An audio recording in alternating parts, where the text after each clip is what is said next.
जैसा कि मैंने पिछले एपिसोड में देखा था, सनवू ड्यूक्चुल से कहता है कि तुमने बेवजह आज तक मेरे लिए काफी ज्यादा ट्रबल कॉज किया है, काफी ज्यादा मुसीबत को लाया है। तो आज वो दिन है जिस दिन तुमने मेरे लिए जितने भी ट्रबल को कॉज किया है, मुसीबत को लाया था, उन सभी को सूद समेत वापस करूंगा मैं। तो चलो अब अपनी मौत के लिए तैयार हो जाओ। ये सुन के ड्यूक्चुल की हालत काफी ज्यादा खराब हो जाती है। वो सनवू से अपनी जान की भीख मांगने लगता है। वो सनवू से कहने लगता है, प्लीज प्लीज मुझे माफ कर दो, मुझे जिंदा छोड़ दो, बस एक बार मेरी लाइफ को छोड़ दो। उसके बाद मैं कभी भी तुम्हारे रास्ते में नहीं आऊंगा, ना तुम्हारे लिए कोई मुसीबत को खड़ी करूंगा।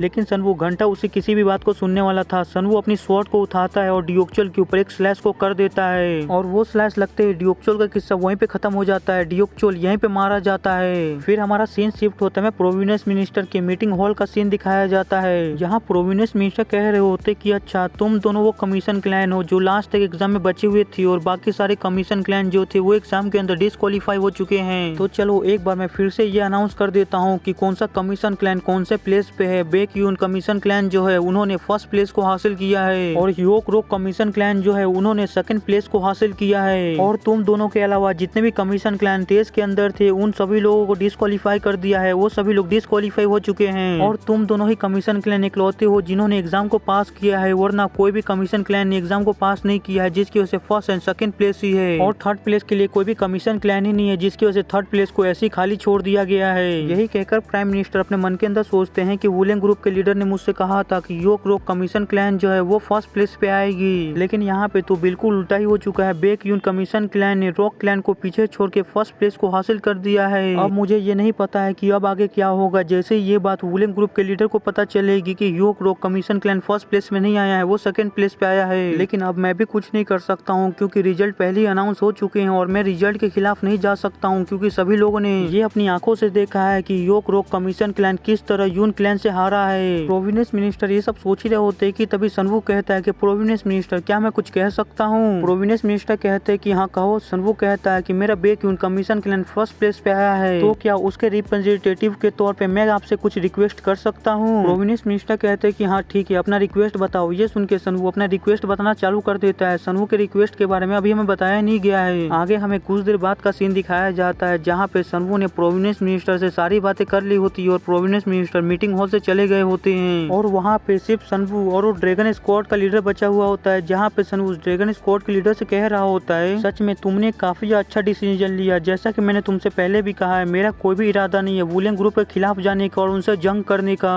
मेरी दुश्मनी तो सिर्फ योक रोक कमीशन क्लैन के उस मोटे सुअर के साथ थी। वो ड्रैगन स्क्वाड का लीडर कहता हाँ इसकी वजह से तुमने उस मोटे सुअर का मुझसे सर मांगा था ना। सनवू कहता हाँ बिल्कुल, और वैसे भी वुलेंग ग्रुप को तो वो कमीशन क्लैन चाहिए था जो फर्स्ट प्लेस पे हो और मुझे फर्स्ट प्लेस चाहिए था, तो इसमें तो हम दोनों का ही फायदा है ना। ये सुन के वो ड्रैगन स्क्वाड का लीडर मुस्कुराते हुए कहता है कि हाँ बिल्कुल, और वैसे भी वुलेंग ग्रुप के लीडर इस चीज को कभी भी नहीं भूलेंगे। तो चलो अब मैं तुम्हारे लिए सारी चीजों को ऐसे अरेंज कर दूंगा ताकि तुम्हें थर्ड प्लेस का भी कमीशन मिशन मिल जाए, तो कल सुबह तक तुम्हें मैसेज रिसीव हो जाएगा। ये सुन के सनवू कहता है ठीक है मैं समझ गया। आगे वो ड्रैगन स्क्वाड का लीडर ये सुनने के बाद वहाँ से जाते हुए कहता है कि ठीक है चलो अब मैं यहाँ से जाता हूँ। यही कहकर वो ड्रैगन स्क्वाड का लीडर वहाँ से चला जाता है। उसके वहाँ से जाते ही सनवू एक ईविल सी हंसी देता है, जिससे हमें पता चलता है कि सनवू ने ये सारी चीजें प्लान करके की है। और यहीं पे हमारा सीन चेंज होता है, हमें सीधा अगले दिन वुलेंग ग्रुप का सीन दिखाया जाता है, जहाँ पे कोई कह रहा होता है कि तुम मेरे साथ ऐसा कैसे कर सकते हो। हमें दिखाया जाता है वुलेंग ग्रुप के लीडर के सामने कोई अपने घुटनों के ऊपर होता है, जहाँ वुलेंग ग्रुप के लीडर ये सुन के कहते हैं आखिरकार तुम एग्जैक्टली किसके बारे में बात कर रहे हो, तुम खुल के बात करो। तभी हमें उस पर्सन को दिखाया जाता है जो वुलेंग ग्रुप के लीडर के सामने अपने घुटनों पे होता है। वो कोई और नहीं बल्कि रॉक क्लैन का लीडर होता है और ड्यूक्चुल का बाप। आगे वो रोते हुए वुलेंग ग्रुप के लीडर से कहता है कि मैं अपने बेटे के बारे में बात कर रहा हूँ, मैं अपने बेटे की मौत के बारे में बात कर रहा हूँ। उस कमीने यून क्लैन के लीडर यून सनवू ने मेरे बेटे को इतनी ज्यादा बेरहमी से मार डाला, लेकिन उसके बावजूद आपने कुछ भी नहीं किया। आपने उसके यून क्लैन को और उसको जिंदा छोड़ दिया। वुलेंग ग्रुप ये बात बहुत ही अच्छी तरीके से जानता है कि इस समय के दौरान मैंने यून क्लैन को खत्म करने के लिए क्या नहीं किया, मैं कितनी हद तक चला गया। तो आखिरकार यून क्लैन को ऐसे छोड़ देना जबकि उसने मेरे बेटे को खत्म कर दिया, इसका मतलब क्या बनता है। ये सुन के वो वुलेंग ग्रुप का लीडर कहता है कि क्या तुम ये बात को नहीं जानते हो कि हमारे लिए वो फर्स्ट प्लेस कितना ज्यादा इम्पोर्टेंट था, हमारे सेक्ट के लिए और हमारे फ्यूचर प्लान्स के लिए वो फर्स्ट प्लेस कितना ज्यादा इम्पोर्टेंट है। और वैसे भी मैं किसी ऐसे सेक्ट को कैसे खत्म कर सकता हूँ या उसके ऊपर अटैक कर सकता हूँ जो खुद सामने से मेरे साथ ज्वाइन होना चाहता है, मेरे साथ मिलना चाहता है। और वैसे भी तुम चिंता मत करो, यून क्लैन ने तो अभी मेरे साथ हाथ मिलाया है, वो अभी मेरे साथ आया है, लेकिन तुम तो काफी लंबे समय से मेरे साथ हो, तो तुम चिंता मत करो, तुम्हें भी मौका मिलेगा बदला लेने का, तुम बस थोड़ा सा इंतजार करो, थोड़ा सा पेशेंस रखो।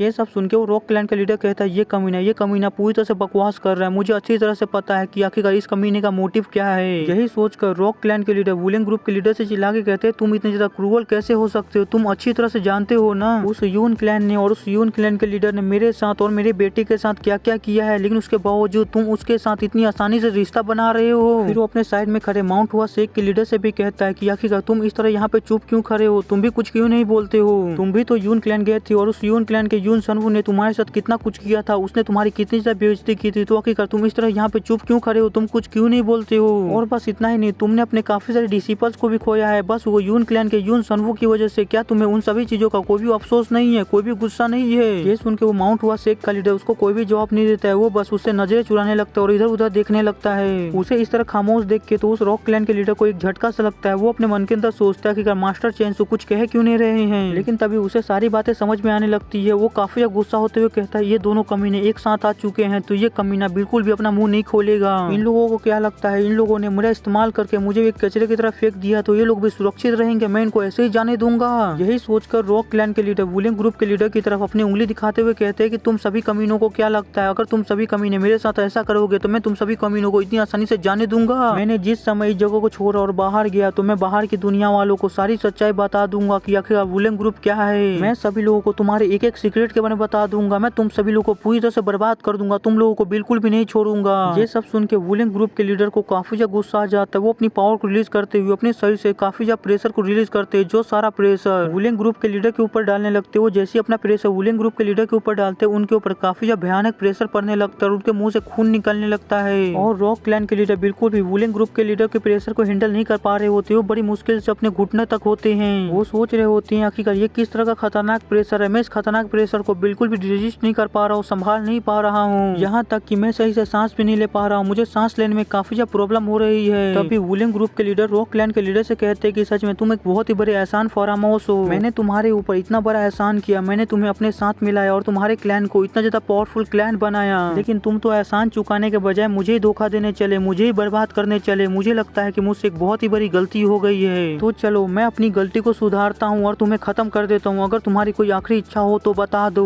फिर आगे वुलिंग ग्रुप का लीडर मास्टर चेंसू से कहता है कि मैंने तुमसे जो वादा किया था मैं अपना वादा निभाऊंगा और तुम्हें जो जरूरत है तुम्हें वो दूंगा, तुम बस इस मोटे सुअर को खत्म कर दो मेरे लिए, उसके बाद तुम्हें जो चाहिए वो मिल जाएगा। ये सुनने की देर थी कि मास्टर चेंसू अपने पास से अपनी स्वॉर्ड निकाल लेते हैं और हंसते हुए कहते हैं कि तुम अपने वादे को भूलना मत, तुमने जो मुझसे वादा किया था तुम्हें उसे निभाना होगा। यही कहने के साथ रॉक क्लैन के लीडर से कहते हैं, तुम ज्यादा उदास मत होना कि मैं तुम्हारे साथ ऐसा कर रहा हूँ, क्योंकि मेरी मजबूरी है, मेरे लिए सबसे इम्पोर्टेंट पावर है और मुझे पावर चाहिए, मैं पावर पाने के लिए कुछ भी कर सकता हूँ, इसलिए मुझे ये करना ही होगा। ये सब सुन के तो रॉक क्लैन के लीडर की बहुत ही बुरी तरह से फट जाती है। वो घबराते हुए कहता है कि प्लीज प्लीज मुझे माफ कर दो, मुझे मत मारो, मेरी जुबान फिसल गई होगी, अगर तुम मुझे एक बार जिंदा छोड़ देते हो तो मैं बाहर जाने के बाद किसी को कुछ भी नहीं बताऊंगा, मैं अपनी जुबान काट लूंगा, बस मेरी लाइफ को छोड़ दो, मुझे जिंदा छोड़ दो। लेकिन मास्टर चेंसू उसकी बात को घंटा सुनता है, वो हंसते हुए अपनी तलवार को उठाता है और अपनी तलवार से एक स्लैश करता है और उस रॉक क्लैन के लीडर के किस्सा वहीं पे खत्म कर देता है। ये देख के वुलिंग ग्रुप का लीडर भी हंस रहा होता है। दोनों बाप बेटा के साथ सच में काफी ज्यादा बुरा हुआ, दोनों बाप बेटा ज्यादा बोलने के से मारे गए, इसलिए कहते हैं कि ज्यादा बोलना भी हमारे सेहत के लिए हानिकारक हो सकता है। अभी यहाँ पे चुप होता तो बिल्कुल भी मारा नहीं जाता, लेकिन इसको बोलने की चूल मची थी तो मारा गया। बोलते रहो। और यहीं पे आज का हमारा एपिसोड भी खत्म होता है। और जाने से पहले की इंपॉर्टेंट बात, मेरे 11,000 सब्सक्राइबर होने में बस 20,000 सब्सक्राइबर बाकी है, तो कल 1 जनवरी होने से पहले प्लीज 11,000 सब्सक्राइबर करवा दो। इसलिए जितना हो सके इस वीडियो को लाइक करो, कमेंट करो और शेयर करो। मुझे पता है कि बस 20 ही आप लोग करवा दोगे, इसलिए प्लीज करवा दो। वीडियो पसंद है तो लाइक कर दीजिएगा, नहीं है वो फिर लाइक कर दीजिए, चैनल को सब्सक्राइब कर दीजिएगा। मिलते हैं अगले एपिसोड में,